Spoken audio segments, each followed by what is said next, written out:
Hello, everybody. It is Wednesday. We are Debate Sensei. We got Tim Seavey from Visolution, San Diego State University. Yay. I am Jared Kabika Miller, your debate coach and professor of communications. And we got ourselves the fifth of a 5-part series. This is our longest series that we've ever done. I think we've only done 2-part series before, didn't we? I don't know. Yeah. I know they didn't like review of the recently announced high school topics, but more exciting when you have an entire set of topics. Yeah. And this one is proven to be kind of a doozy, man. It was a little bit difficult getting this one sort of researched and together and everything like that. Like out of the 5, definitely, I think that like expertise and research is probably going to carry you a lot in this one. Let's take a look. Boom. USFG should significantly increase. That's the wrong one. Investment. What the heck? I have it. I had it. I thought I put it in there. Doesn't that suck when you do that? Loaded in the resolution and it wasn't there. Yeah. Boom. Look at this one. This one's better. There we go. Yeah. USFG should significantly decrease its development and or deployment of one or more of its existing national missile defense systems. Yeah. All right. Okay, so we got to start with definitions, right? For the first time, yeah. Yeah. Significantly decreases development. I would start it with national missile defense systems, right? Because I think there's one sort of operational definition for that, which is like the intercept sort of system. Right. Well, it's a 3-part system that we've had. We've got the kind of shorter range ground to air, and that would be your Patriot. Then we've got the THAAD. I'm definitely going to mess high up altitude. that. Yeah, the high altitude. High altitude. Terminal high altitude area. Yeah.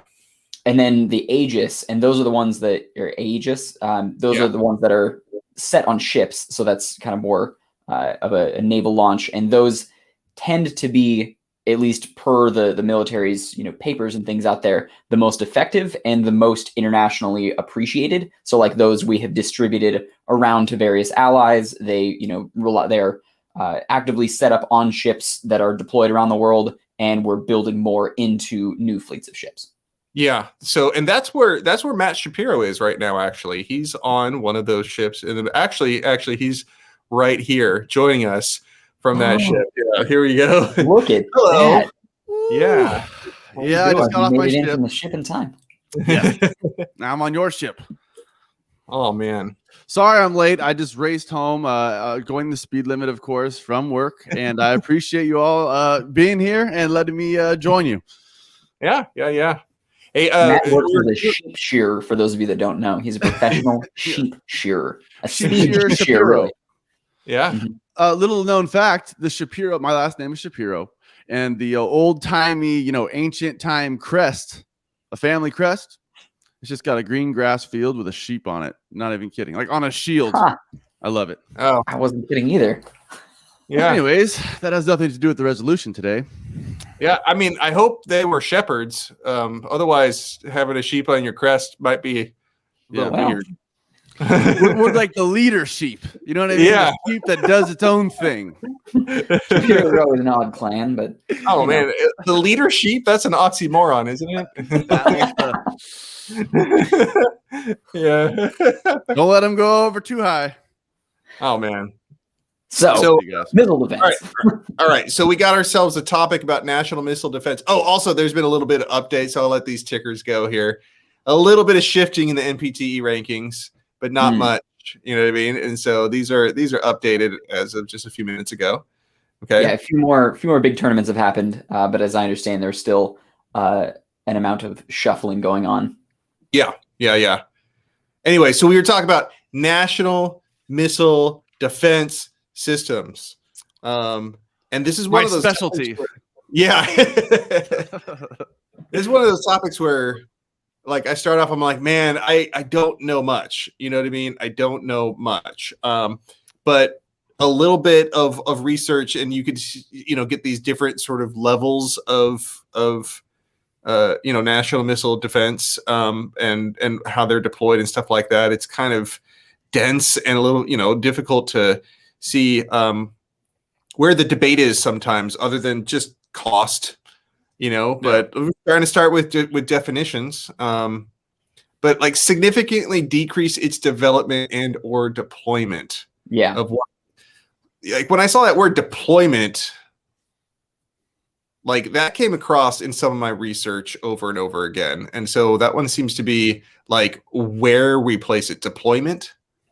Decrease its deployment. Yeah. So particularly those Aegis ones, right? AEGIS, those being ship mounted, those even like Putin said under, I think it was 2005, when Obama was nixing the radar site in Poland and instead favoring the ship-backed strategy for missile defense. Putin was even like, yeah, sure, like place some ships in the Black Sea. And I think so a little bit of like history on it that I found to be interesting, that I think can be a helpful frame for the debate, was like the really famous Reagan era Star Wars program, right? Or like people would call it Star Wars program, but it was his like really big fancy version. That the idea was, literally create space lasers. And like no joke, real live like space lasers, and like it just some insane stuff that required satellites to be able to shoot down ICBMs and stuff. So very ambitious. And then he brought in people to testify in front of the Senate that said that it was possible. But the idea, I think, of how it was to be implemented was what was fascinating to me. So the idea was, we create this just incredibly, safe net around the U.S. and then we give the technology to the USSR to basically make a, nuclear war, like an international. It's like the opposite of mutually assured destruction. It's like mutually assured over both places. So while the Star Wars program got just tremendous attention for being such a like forward thinking, egregious overlay or outlay of government spending in like an unbelievable dump of money into something like that was probably never really happen.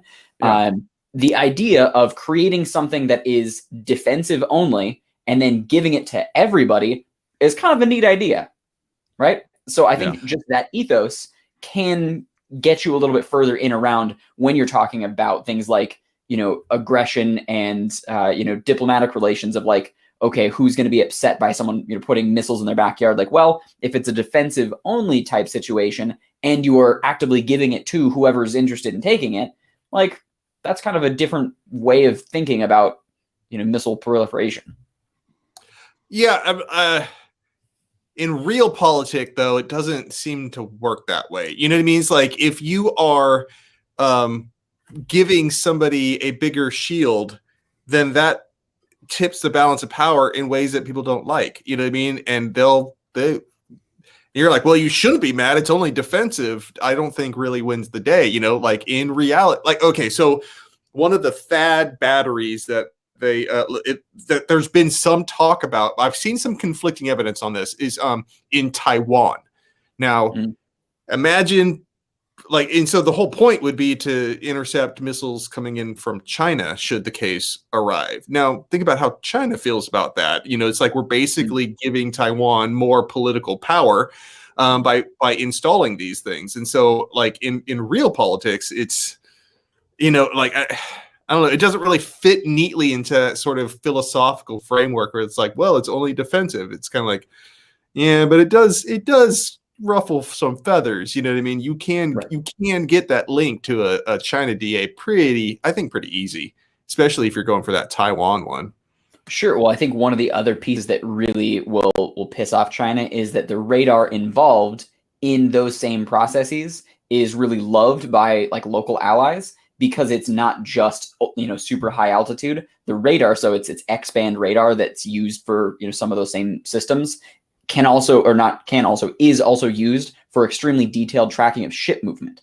And so that is used throughout the South China Sea just for like contested cargo lanes and like shipping waters and things like that are much more hotly politically contested, right? But not necessarily from a military standpoint. So all the little like soft power shifts of having extremely powerful radar around anyone moving through contested waters is another thing that's certainly going to piss off China. Yeah. So I think, you've definitely got a clean link story into it. Just to put a lasso around everyone and draw us right back down to those definitions we started talking about a few minutes ago. Just specifically coming into my mind, what words could you target both on the AF and neg, words that you should definitely have defined for this round, or areas to attack on either side, I guess, significantly, right? I know, Jared, you basically kind of already said it. The word in the resolution significantly for the neg should be kind of on your hot button things you could bring up as a response, and also should probably have a definition for on the AF to kind of set the stage for a reason why you should maintain why you're right. Deployment, Jared, you already said that one, right? I mean, that's a term of art, right? That doesn't necessarily mean where we drop a missile. It's that's where I was are. getting with that, is that one particular term shows up in literature about, locations of where specifically where the THAAD batteries are being deployed, because we've already being ready to be shot out, right? That's what you're saying. Yeah. So we're like basically installing these sort of like missile defense systems in places like Hawaii, Guam, the United Arab Emirates, Israel, stuff like that. We've already done it. South Korea is one of the more recent ones. Yeah, Australia too. And so there's future deployments that are on the books, like in Europe and the Middle East and Oman. Like, you could just look this up on Wikipedia. And so you could just choose. Maybe don't cite that in your speech, though. Huh? Just find the other source. No, but I mean, they point you to like a BBC article here, or and so go to the original sources. But just as far as the story goes, like, if you're talking about, significantly reduced deployments, you could just take this list of future deployments and say, let's not do that one.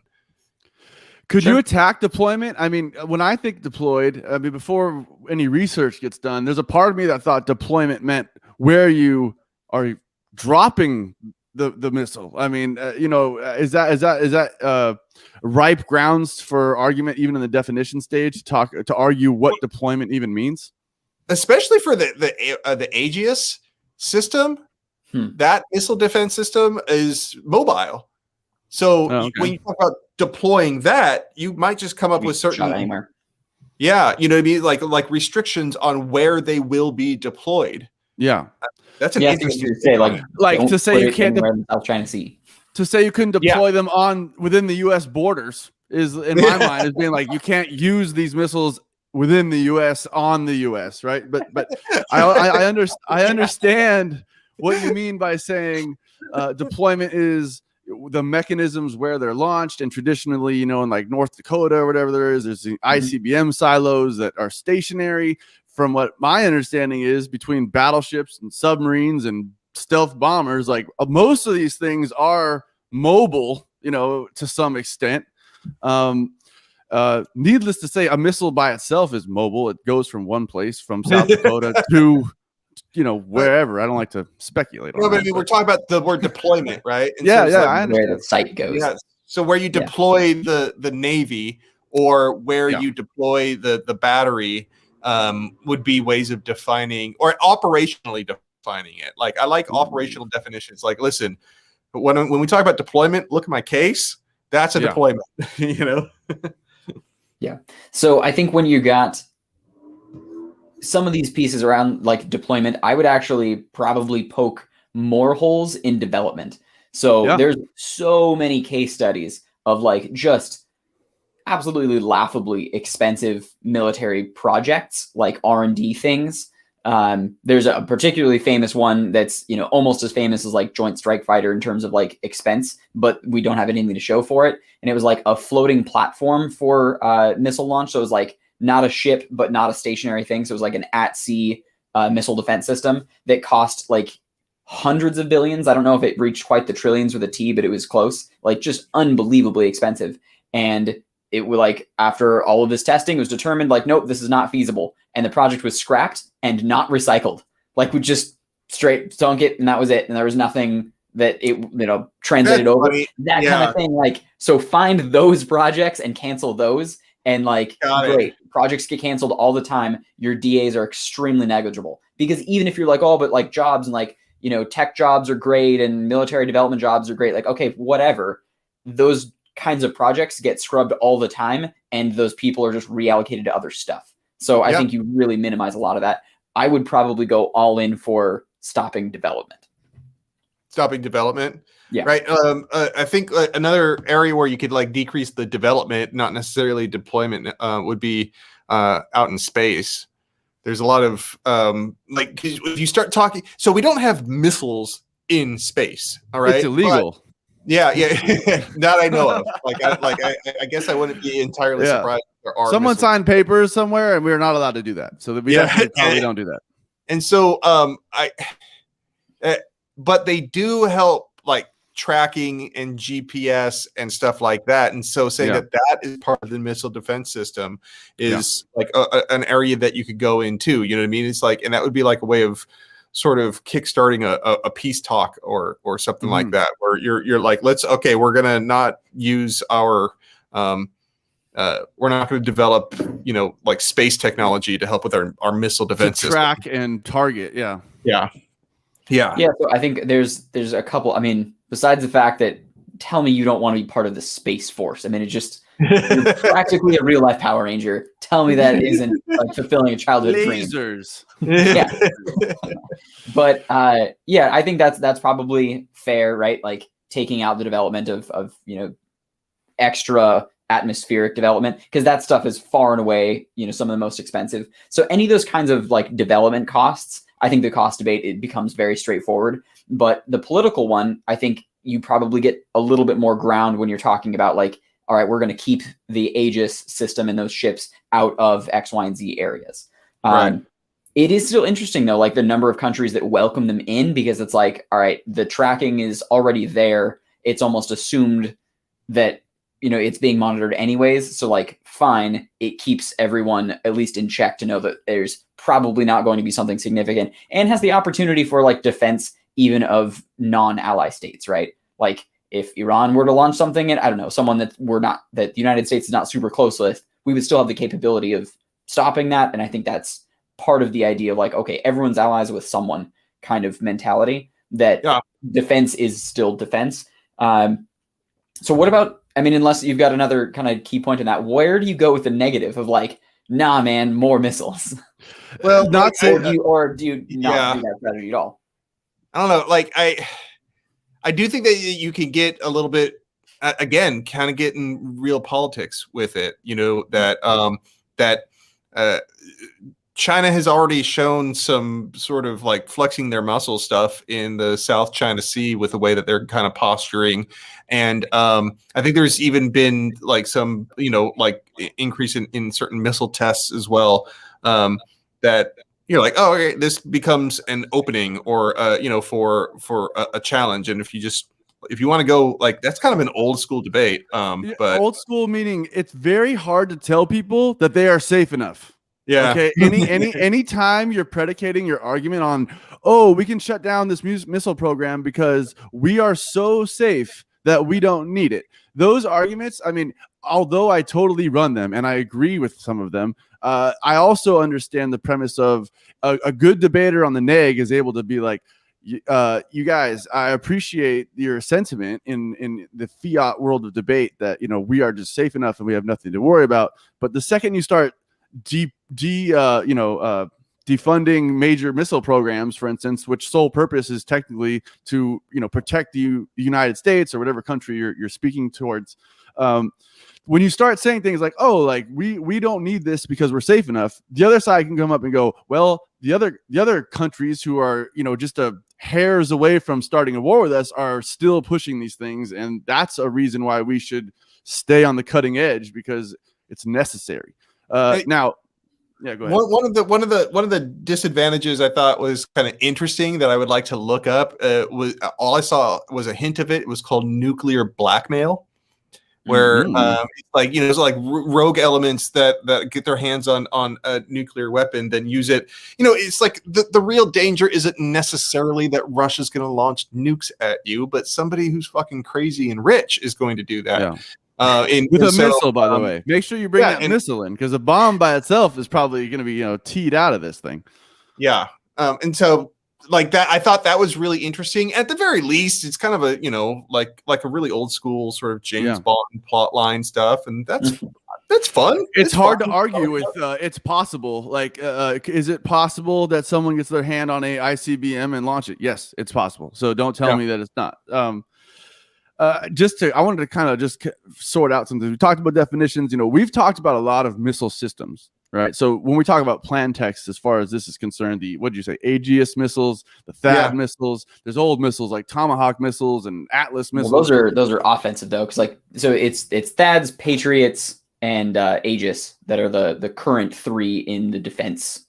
Well, then we can argue what defense means. Yeah, right? all they do is shoot down incoming missiles. All it is like an umbrella that kind of does it. I think about it like the Harry Potter, the last movie, when they had that big old one plan text.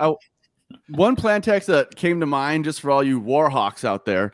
I mean, there's an argument to find if you really have a hard time defending any sort of argument which shuts down missile programs that you feel so passionately about. Maybe you focus on old missile technology, and an interesting plan text could be like, oh, like this is an aging technology and we should defund this one because we got better stuff. There's better stuff. And so this is just playing, both sides of like, interesting plan text aside from just limiting or defunding major missile programs. You might be able to leverage a counter plan of like, no, let's decrease the offensive weapons and just leave the defensive weapons. You know what I mean? So it's not necessarily mutually exclusive, but you kind of you say, listen, we can reduce armament in another way. That's a better way. And so I don't know. I think to make mutual exclusivity, you'd have to be like increase R&D for defensive by cutting.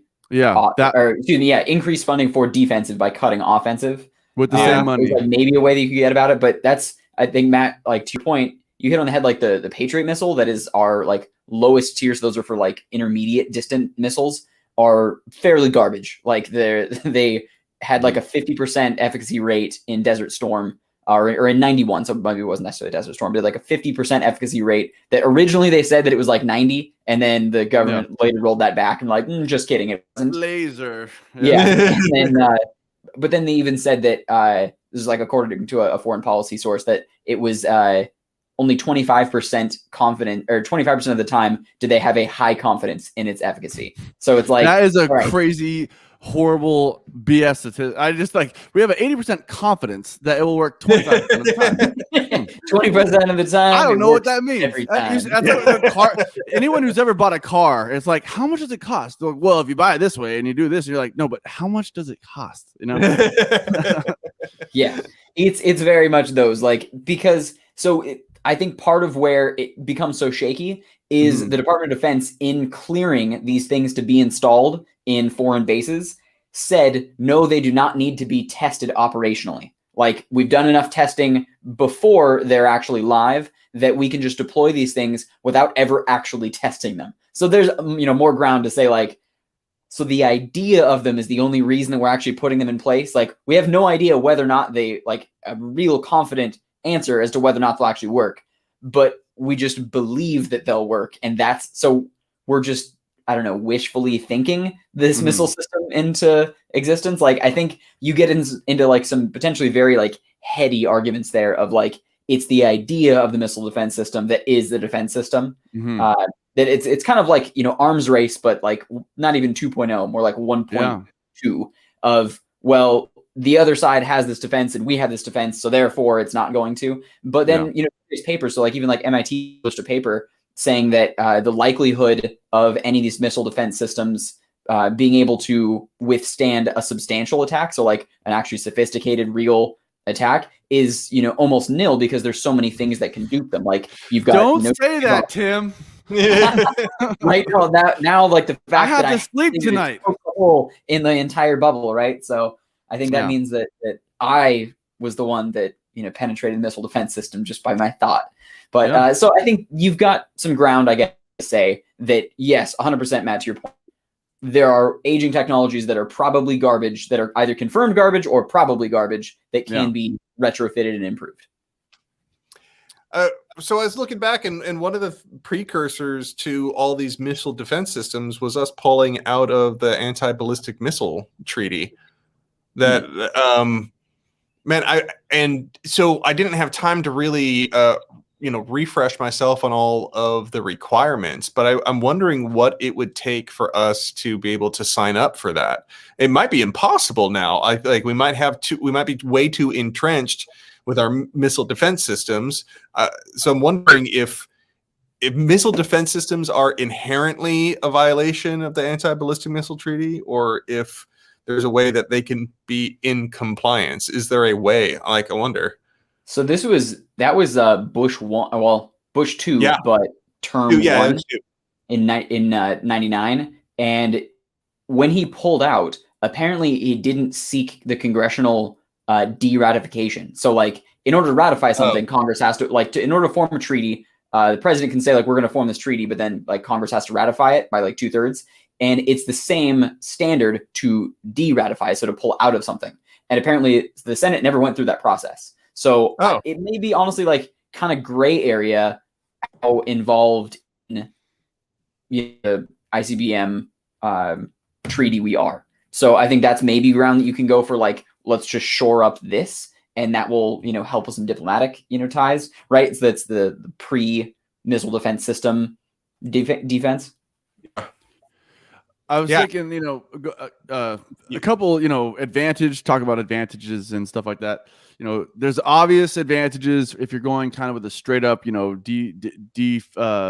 funding or, significantly decreasing development or deployment of one of these currently, actively being used in theory, assuming they actually work. And so these programs is, what are some advantages? One, I mean, the big one is the perception in the world of world peace. I think what's the it opens up a lot of negotiation possibilities. Sure. Right. And so, but I also kind of wanted to I want to put this to the table. I want to talk about advantages and disadvantages, but you can get creative with these and be very careful of running two plank plans. We're not doing that. But when you free up a bunch of money, you kind of can go, well, this money could be used to fight coronavirus. This money can be used to social programs. This money can be used for education, whatever. Those are advantages, okay, of a plan to defund a huge military budget.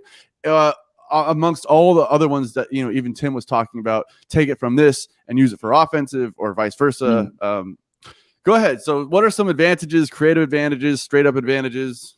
Well, I think you can even turn that and start talking about disadvantages, that when you free up money in a military budget, it starts going towards offensive weapons, bigger, badder toys, you know what I mean? And so, the reason why you don't want to do what you're calling the extra planks of plan, but the extra topical parts of plan, which are unnecessary, right? It's when you defund something, you don't necessarily say where the money is going, and be careful. So it's that's really just not the way the process works in the government or in budget allocation. And so, I think that that just focusing on that, when that money frees up, then the discussion is what typically happens to it, and that's how it should be phrased. You know what I mean? And that could be advantageous or disadvantageous. Beer money. No. Yeah, I mean, shit, like Trump, billions of dollars. He used military budget stuff for building the wall. Right. He finds a way to defund this in order to pay for that, and so. When you got a bunch of loose money laying around in the budget, it gets eaten up by dumbass projects. Yeah. So I think there's probably a good advantage, Matt, to your point, that you could make about strengthening ties. So if you were to take down defense, for the most part, allies are going to be pissed, right? Because hey, that was what was shielding us from fill in the blank whatever threat. However, it Jared was saying earlier, it kind of opens the door to negotiations with those parties against whom you were defending. So yes, it is the literal definition of letting your guard down, but that also means you can be vulnerable in a Brene Brown kind of way. Let's chat, let's have how you doing? An actual open conversation with those states that are super, hotspots. So I think you probably got some interesting fodder around Pakistan, because like that's where there's known to be like loose or unaccounted for ICBM and like Sejil missiles and like crazy stuff. And also like with all the stuff that Pakistan and India are going through right now, like the Kashmir region, you could say there's all kinds of like unprecedented back and forth, and that can lay the ground for a good link story towards like, hey, this is an opportunity for peace, or totally the opposite direction, like there's an opportunity for war if one area, one side is really pushed too far. So I think that you've got to just look at whatever the most risky piece is and start just weighing against that. Yeah.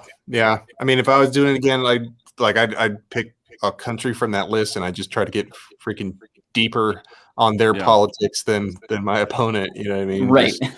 Because when you're able to kind of focus like that, then but the Undersecretary of Foreign Defense Maintenance from Pakistan had this to say, and like there's your card, like there's your in that can definitely build it. So I would agree. I think of all the topics, this one is definitely the most like research dense, that you will probably win or lose the round based on your real knowledge of like missile defense technology and geopolitics. Just because I want to chime in one real quick second. And like when someone does go and does what Jared just said, someone gets real deep on something that you did not have anything coming into the round against, what the undersecretary of, some country, like you don't know. So maybe, stick to your guns. You brought in some stuff, make the debate about what you brought in, and don't be totally thrown off just because someone that they want you to get confused by that kind of stuff. But it's also a very good tactic.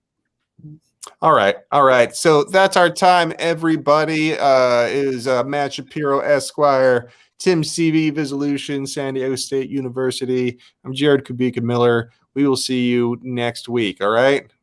Bye. Thanks.